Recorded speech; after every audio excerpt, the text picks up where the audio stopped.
Deși problemele persoanelor cu dizabilități au început să fie abordate tot mai des în ultimul timp, viața acestor oameni nu a devenit mai ușoară. Tatiana are 32 de ani, tânăra este o persoană cu dizabilități, doar părinții și câțiva prieteni îi sunt alături atunci când are nevoie de susținere.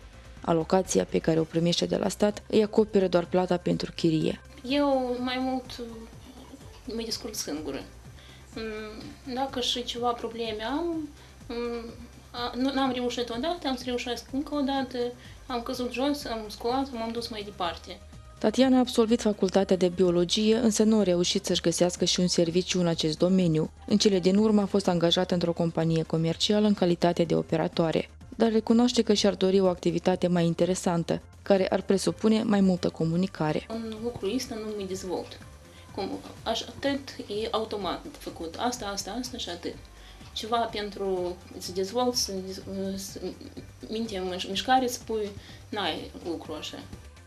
În Moldova, aproape 200.000 de oameni trăiesc cu dizabilități mentale și fizice. Până în vara anului 2010, singura lege care reglementa drepturile persoanelor cu dizabilități era legea privind protecția socială a invalizilor, adoptată la începutul anilor 90, care nu mai era relevantă pentru secolul 21.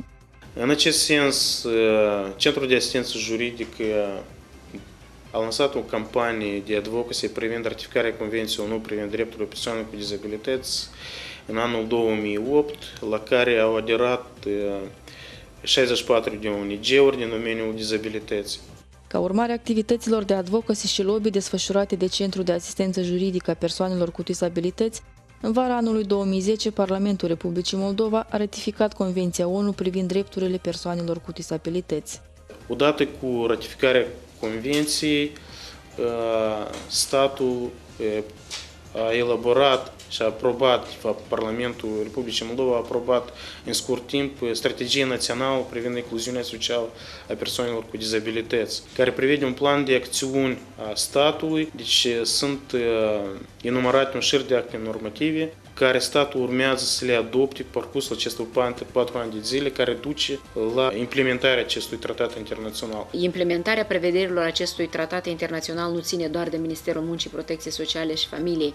Și unindu-ne eforturile, fiecare în limita atribuțiilor și posibilităților pe care le-am avut, am obținut ratificarea acestui document foarte important pentru Republica Moldova. Convenția ONU privind drepturile persoanelor cu dizabilități este un tratat internațional care stabilește drepturile persoanelor cu dizabilități și obligațiile statelor părți de a promova, proteja și asigura drepturile acestor persoane. Clar că realizarea acestor prevederi, acestor documente foarte importante și respectarea drepturilor în toate domeniile, pentru că este vorba nu doar de protecție, dar este vorba de acces, de educație, de sănătate, de cultură, de protecție. Este responsabilitatea tuturor autorităților publice, centrale și locale, pentru că fiecare, în virtutea atribuțiilor, are sarcina sa.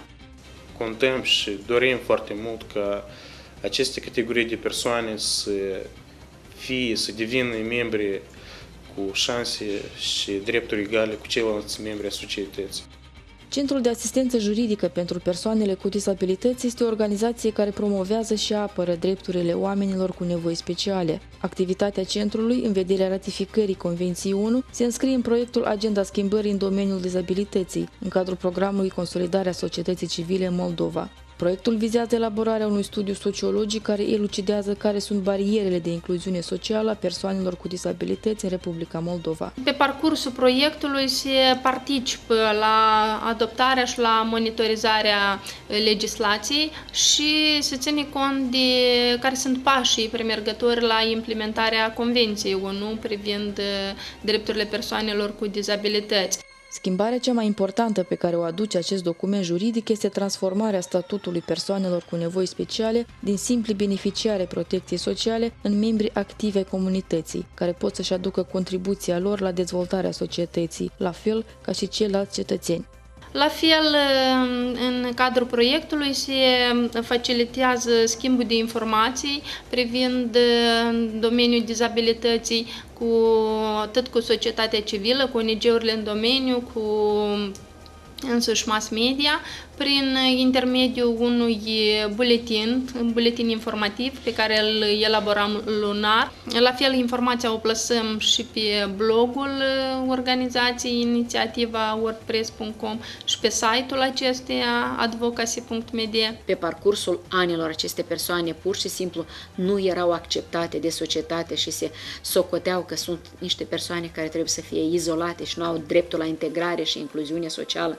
Lucrurile deja se schimbă, dezvoltăm deja în baza acestor documente diferite servicii sociale care au menirea să răspundă nevoilor și așteptărilor fiecărei persoane în parte. Președintele Centrului de Asistență Juridică pentru Persoane cu Dizabilități, Vitalie Meșter, spune că oamenii cu deficiențe vor să se vadă și ei într-o zi alături de nevăzătorii care citesc și scriu astăzi la calculatoarele lor personale, alături de surzii care participă la dezbateri și conferințe, precum și alături de cei ce călătoresc peste mări și oceane, chiar dacă sunt în scaune cu rotile.